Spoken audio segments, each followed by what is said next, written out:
आइए आज हम मुंशी प्रेमचंद की बहुत ही प्रसिद्ध कहानी सच्चाई का उपहार सुनते हैं।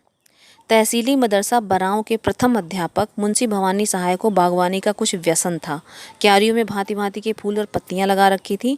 दरवाजों पर लताएं चढ़ा दी थी। इससे मदरसे की शोभा अधिक हो गई थी। वह मिडिल कक्षा के लड़कों से भी अपने बगीचे को सींचने और साफ करने में मदद लिया करते थे। अधिकांश लड़के इस काम को रुचिपूर्वक करते, इससे उनका मनोरंजन होता था। किंतु दर्जे में 4-5 लड़के जमींदारों के थे। उनमें कुछ ऐसी दुर्जनता थी कि यह मनोरंजन कार्य भी उन्हें बेकार प्रतीत होता। उन्होंने बाल्यकाल से आलस्य में जीवन व्यतीत किया था। अमीरी का झूठा अभिमान दिल में भरा हुआ था। वह हाथ से कोई काम करना निंदा की बात समझते थे। उन्हें इस बगीचे से घृणा थी। जब उनके काम करने की बारी आती तो कोई न कोई बहाना करके उड़ जाते। इतना ही नहीं, दूसरे लड़कों को भी बहकाते और कहते, वाह, पढ़े फारसी और बेचे तेल। यदि खुरपी कुदाल ही करना है तो मदरसे में किताबों से सिर मारने की क्या ज़रूरत।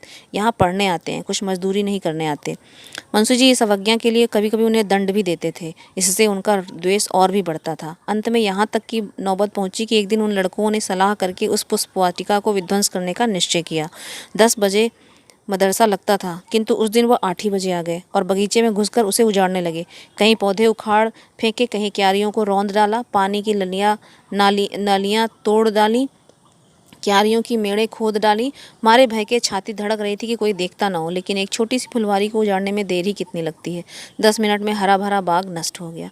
तब यह लड़के शीघ्रता से निकले, लेकिन दरवाजे तक आए ही थे कि उन्हें अपने एक सहपाठी की सूरत दिखाई दी। यह एक दुबला पतला दरिद्र और चतुर लड़का था। उसका नाम बाज बहादुर था। बड़ा गंभीर शांत लड़का था। उधम पार्टी के लड़के उससे जलते थे। उसे देखते ही उसका रक्त सूख गया। उस विश्वास हो गया कि उसने जरूर देख लिया। यह मुंशी जी से कहे बिना न रहेगा। बुरे फंसे, आज कुशल नहीं है। यह राक्षस इस समय यहाँ क्या करने आया था। आपस में इशारे हुए। यह सलाह हुई कि इसे मिला लेना चाहिए। जगत सिंह उनका मुखिया था। आगे बढ़कर बोला, बाज बहादुर, सवेरे कैसे आ गए? हमने तो आज तुम लोगों के गले की फांसी छुड़ा दी। लाला बहुत दिक किया करते थे, यह करो वह करो, मगर यार देखो, कहीं मुंशी जी से जड़ मत देना, नहीं तो लेने के देने पड़ जाएंगे। जयराम ने कहा, कह क्या देंगे, अपने ही तो हैं। अपने जो कुछ किया है वह सबके लिए किया है हमने, केवल अपनी भलाई के लिए नहीं। चलो यार, तुम्हें बाजार की सैर करा दूं, मुंह मीठा करा दे। बाज बहादुर ने कहा, नहीं, मुझे आज घर पर पाठ याद करने का अवकाश नहीं मिला, यहीं बैठकर पढ़ूंगा। जगत सिंह, अच्छा, मुंशी जी से कहोगे तो ना? बाज बहादुर, मैं स्वयं कुछ न कहूँगा, लेकिन उन्होंने मुझसे पूछा तो? जगत सिंह, कह देना मुझे नहीं मालूम। बाज बहादुर, यह झूठ मुझसे बोला न जाएगा। जयराम, अगर तुमने चुगली खाई, हमारे ऊपर मार पड़ी, तो हम भी तुम्हें बिना पीटे ना छोड़ेंगे। बाज बहादुर, हमने कह दिया कि चुगली न खाएंगे, लेकिन मुंशी जी ने अगर पूछा तो झूठ भी न बोलेंगे। जयराम, तो हम तुम्हारी हड्डियां भी तोड़ देंगे। बाज बहादुर, इसका तुम्हें अधिकार है। दूसरा भाग। 10 बजे मदरसा लगा और मुंशी भवानी सहाय ने बाग की यह दुर्दशा देखी तो क्रोध से आग हो गए। बाग के उजड़ने का इतना खेद न था जितना लड़कों को शरारत करने का। यदि किसी सांड ने यह दुष्कृत्य किया होता तो वह केवल हाथ मलकर रह जाते, किंतु लड़कों के इस अत्याचार को सहन न कर सके। ज्यों ही लड़के दरजे में बैठ गए, वह तीवर बदले हुए आए और पूछा, यह बाग किसने उजाड़ा है? कमरे में सन्नाटा छा गया। अपराधियों के चेहरे पर हवाइयाँ उड़ने लगीं। मिडिल कक्षा के 25 विद्यार्थियों में कोई ऐसा न था जो इस घटना को जानता था, किंतु किसी में जो घटना को जानता ना हो, किंतु किसी में यह साहस न था कि उठकर साफ साफ कह दे। सब सिर झुकाए मौन धारण किए बैठे थे। मुंशी जी का क्रोध और भी प्रचंड हुआ। चिल्लाकर बोले, मुझे विश्वास है कि तुम ही लोगों में से किसी की शरारत है। जिसे मालूम हो स्पष्ट कर दे, नहीं तो मैं एक सिरे से पीटना शुरू करूंगा। फिर कोई ये न कहे कि हम निरपराध मारे गए।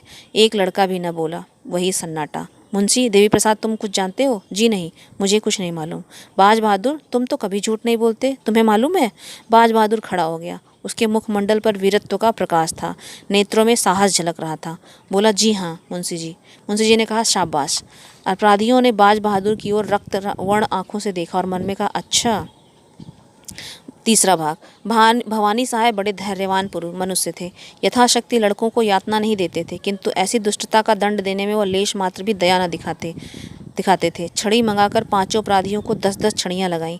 सारे दिन बेंच पर खड़ा रखा और चाल चलन के रजिस्टर में उनके नाम के सामने काले चिन्ह बना दिए। बाज बहादुर से शरारत वाले पार्टी वाले लड़के यूं ही जला करते थे। आज उसकी सच्चाई के कारण उसके खून के प्यासे हो गए। यंत्रणा में सहानुभूति पैदा करने की शक्ति होती है। इस समय दर्जे के अधिकांश लड़के अपराधियों के मित्र हो रहे थे। उनमें षड्यंत्र रचा जाने लगा कि आज बाज बहादुर की खबर ली जाए। ऐसा मारो कि फिर मदरसे में मुंह न दिखाए। यह हमारे घर का बेदी है।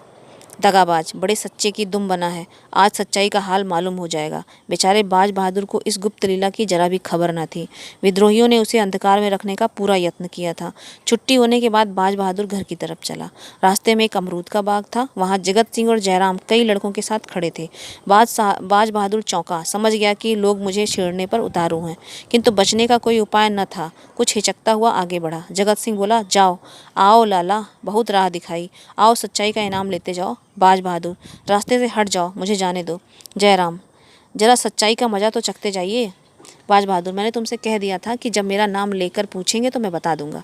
जयराम, हमने भी तो कह दिया था कि तुम्हें इस काम का इनाम दिए बिना न छोड़ेंगे। यह कहते ही बाज बहादुर की तरफ घूंसा तानकर बढ़ा। जगत सिंह ने उसके दोनों हाथ पकड़ने चाहे। जयराम का छोटा भाई शिवराम अमरूद की एक हिनई लेकर झपटा। शेष लड़के चारों तरफ खड़े होकर तमाशा देखने लगे। यह रिजर्व सेना थी जो आवश्यकता पड़ने पर मित्र दल की सहायता के लिए तैयार थी। बाज बहादुर दुर्बल लड़का था। उसकी मरम्मत करने को वह 3 मजबूत लड़के काफ़ी थे। सब लोग यही समझ रहे थे कि क्षण भर में यह तीनों उसे गिरा देंगे। बाज बहादुर ने जब देखा कि शत्रुओं ने अस्त्र प्रहार करना शुरू कर दिया तो उसने कनखियों से इधर उधर देखा। तब तेजी से झपटकर शिवराम के हाथ से अमरूद की टहनी छीन ली और दरो कदम पीछे हटकर टहनी ताने हुए बोला, तुम मुझे सच्चाई का इनाम या सजा देने वाले होते कौन हो? दोनों ओर दांव पेच होने लगे। बाज बहादुर था तो कमजोर पर अत्यंत चपल और सतर्क। उस पर सत्य का विश्वास हृदय को और भी बलवान बनाए हुए था। उछल उछल कर वार करता और हटाता रहा, लेकिन अमरूद की टहनी कहाँ तक थाम सकती। जरा देर में उसकी धज्जियाँ उड़ गईं। जब तक वह उसके हाथ में तलवार रही, कोई उसके निकट आने की हिम्मत न करता था। निहत्था होने पर वह ठोकरों और घूंसों से जवाब देता रहा, मगर अंत में संख्या ने विजय पाई। बाज बहादुर की पसली में शिवराम का एक ऐसा घूंसा पड़ा कि वह बेदम होकर गिर पड़ा। आंखें पथरा गईं और मूर्छा सी आ गई। शत्रुओं ने यह दशा देखी तो उनके हाथों के तोते उड़ गए, समझे इसकी जान निकल गई और बेतहाशा भागे। कोई 10 मिनट के पीछे बाज बहादुर सचेत हुआ। कलेजे पर चोट लग गई, घाव ओछा पड़ा था, तिस पर भी खड़े होने की शक्ति न थी। साहस करके उठा और लंगड़ाता हुआ घर की ओर चला। इधर उधर यह विजय दल भागते भागते जयराम के मकान पर पहुंचा। रास्ते में ही सारा दल तीतर बीतर हो गया। कोई इधर से निकल भागा, कोई उधर से। कठिन समस्या आ पड़ी थी। जयराम के घर तक केवल 3 सुदृढ़ लड़के पहुंचे। वहां पहुंचे और उसकी जान में जान आई। जयराम, कहीं मर न गया हो, मेरा घूंसा बैठ गया था। जगत सिंह, तुम्हें पसली में नहीं मारना था, अगर तिल्ली फट गई होगी तो न बचा होगा। जयराम, यार मैंने जान के थोड़ी मारा था, संयोग ही था, अब बताओ क्या किया जाए। जगत, क्या करना है, चुपचाप बैठे रहो। जयराम, कहीं मैं अकेला तो न फंसूंगा। जगत, अकेले कौन फंसेगा, सब साथ चलेंगे। जयराम, अगर बाज बहादुर मरा नहीं है तो उठकर सीधे मुंशी जी के पास जाएगा। जगत और मुंशी जी कल हम लोगों की खाल अवश्य उधेड़ेंगे। जयराम, इसीलिए मेरी सलाह है कि कल मदरसे जाओ ही नहीं, नाम कटा के दूसरी जगह चलें, नहीं तो बीमारी का बहाना करके बैठे रहें। महीने 2 महीने के बाद जब मामला ठंडा पड़ जाएगा तब देखा जाएगा। शिवराम, और जो परीक्षा होने वाली है। जयराम, ओहो, इसका तो ख्याल ही न था, 1 ही महीना और रह गया है। जगत, तुम्हें अब की बार ज़रूर वजीफ़ा मिलता। जयराम, हाँ मैंने बहुत परिश्रम किया था। तो फिर। जगत, कुछ नहीं, तरक्की तो हो ही जाएगी, वजीफे से हाथ धोना पड़ेगा। जयराम, बाज बहादुर के हाथ लग जाएगा। जयराम, जगत, बहुत अच्छा होगा, बेचारे ने मार भी तो खाई है। दूसरे दिन मदरसा लगा। जगत सिंह, जयराम और शिवराम तीनों गायब थे। वली मोहम्मद पैर में पट्टी बांधे आए थे, लेकिन भय के मारे बुरा हाल था। कल के दर्शक गण भी थरथरा रहे थे कि कहीं हम लोग भी गेहूं के साथ घुन की तरह न पिस जाएं। बाज बहादुर नियमानुसार अपने काम में लगा हुआ था। ऐसा मालूम होता था मानो उसे कल की बातें याद ही नहीं हैं। किसी से उसकी चर्चा तक ना की। हाँ, आज वह अपने स्वभाव के प्रतिकूल कुछ प्रसन्न चित्त दिख पड़ता था। विशेषतः कल के योद्धाओं से वह अधिक हिला मिला हुआ था। वह चाहता था कि यह लोग मेरी ओर से निःशंक हो जाएं। रात भर की विवेचना के पश्चात उसने यही निश्चय किया था, और जब संध्या समय वह घर चला तो उसने अपनी उदारता का फल मिल चुका था। उसके शत्रु लज्जित थे और उसकी प्रशंसा करते थे, मगर वह तीनों अपराधी दूसरे दिन भी ना आए। तीसरे दिन भी उनका कोई पता न था। वह घर से मदरसे को चलते, लेकिन देहात की तरफ निकल जाते। वहाँ दिन भर किसी वृक्ष के नीचे बैठे रहते अथवा गुल्ली डंडे खेलते। शाम को घर चले आते। उन्होंने यह पता तो लगा लिया था कि इस समर के अन्य सभी योद्धागण मदरसे आते हैं और मुंशी जी उनसे कुछ नहीं बोलते, किंतु चित्त से शंका दूर न होती थी। बाज बहादुर ने जरूर कहा होगा, हम लोगों के जाने की देर है, गए और बेभाव की पड़ी। यही सोचकर मदरसे आने का साहस न कर सकते। तीसरा भाग।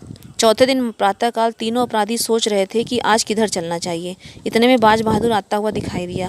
इन लोगों को आश्चर्य तो हुआ, परंतु उसे अपने द्वार पर आते देखकर कुछ आशा बंध गई। यह लोग अभी बोलने भी न पाए थे कि बाज बहादुर ने कहा, क्यों मित्रों, तुम लोग मदरसे क्यों नहीं आते? 3 दिन से गैर हाजिरी हो रही है। जगत, मदरसे क्या जाएं, जान भारी पड़ी है, मुंशी जी एक भी हड्डी ना छोड़ेंगे। बाज बहादुर, क्यों वली मोहम्मद, दुर्गा, सभी तो जाते हैं। मुंशी जी ने किसी को कुछ नहीं कहा। जयराम, तुमने उन लोगों को छोड़ दिया होगा, लेकिन हमें भला क्यों तुम छोड़ने लगे? तुमने एक एक की 3-3 जड़ी होगी। बाज बहादुर, आज मदरसे चलकर इसकी परीक्षा ही कर लो। जगत, यह झांसे रहने दीजिए, हमें पिटवाने की चाल है। बाज बहादुर, तो मैं कहीं भागा तो नहीं जाता। उस दिन सच्चाई की सजा दी थी, आज झूठ का इनाम दे देना। जयराम, सच कहते हो, तुमने शिकायत नहीं की? बाज बहादुर, शिकायत की कौन बात थी? तुमने मुझे मारा, मैंने तुम्हें मारा। अगर तुम्हारा घूंसा न पड़ता तो मैं तुम लोगों को अपने रण क्षेत्र से भगाकर दम लेता। आपस के झगड़ों की शिकायत करने की मेरी आदत नहीं है। जगत, चलूँ तो यार, लेकिन विश्वास नहीं आता, तुम हमें झांसा दे रहे हो, कचूमर निकलवा लोगे। बाज बहादुर, तुम जानते हो झूठ बोलने की मेरी बात नहीं है। यह शब्द बाज बहादुर ने ऐसे विश्वासोत्पादक रीति से कहे कि उन लोगों का भ्रम दूर हो गया। बाज बहादुर के चले जाने के पश्चात तीनों देर तक उसकी बातों की विवेचना करते रहे। अंत में यही निश्चय हुआ कि आज चलना चाहिए। ठीक 10 बजे तीनों मित्र मदरसे पहुंच गए, किंतु चित्त में आशंकित थे। चेहरे का रंग उड़ा हुआ था। मुंशी जी कमरे में आए। लड़कों ने खड़े होकर उनका स्वागत किया। उन्होंने तीनों मित्रों की ओर तीव्र दृष्टि से देखकर केवल इतना कहा, तुम लोग 3 दिन से गैर हाजिर हो। देखो दर्जे में जो इम्तहानी सवाल हुए उन्हें नकल कर लो। फिर पढ़ाने में मगन हो गए। चौथा भाग। जब पानी पीने के लिए लड़कों का आध घंटे का अवकाश मिला तो तीनों मित्र और उनके सहयोगी जमा होकर बातें करने लगे। जयराम, हम तो जान पर खेल कर मदरसे आते थे, मगर बाज बहादुर है बात का धनी। वली मोहम्मद, मुझे तो ऐसा मालूम होता है कि वह आदमी नहीं देवता है। यह आंखों देखी बात न होती तो मुझे कभी इस बात पर विश्वास न आता। जगत, भलमनसी इसी को कहते हैं। हमसे बड़ी भूल हुई, उसके साथ ऐसा अन्याय किया। दुर्गा, चलो उससे क्षमा मांगे। जयराम, हाँ, यह तुम्हें खूब सूझी। आज ही जब मदरसा बंद हुआ तो दर्जे के सब लड़के बाज बहादुर के पास गए। जगत सिंह उनका नेता बनकर बोला, भाई साहब, हम सब के सब तुम्हारे अपराधी हैं। तुम्हारे साथ हम लोगों ने जो अत्याचार किया है उस पर हम हृदय से लज्जित हैं। हमारा अपराध क्षमा करो। तुम सज्जनता की मूर्ति हो, हम लोग उज्जट, गंवार और मूर्ख हैं। हमें अब क्षमा प्रदान करो। बाज बहादुर की आंखों में आंसू भर आए। बोला, मैं पहले भी तुम लोगों को अपना भाई समझता था और अब भी वही समझता हूँ। भाइयों के झगड़े में क्षमा कैसी? सबके सब उससे गले मिले। इसकी चर्चा सारे मदरसे में फैल गई। सारा मदरसा बाज बहादुर की पूजा करने लगा। वह अपने मदरसे का मुखिया, नेता और सिरमौर बन गया। पहले उसे सच्चाई का दंड मिला, अब की उसे सच्चाई का उपहार मिला। यहीं पर कहानी समाप्त होती है। आपको कहानी कैसी लगी कृपया कमेंट करके ज़रूर बताएं और वीडियो को शेयर करें, चैनल को सब्सक्राइब करें। बहुत बहुत धन्यवाद आप सभी लोगों का कहानी को सुनने के लिए।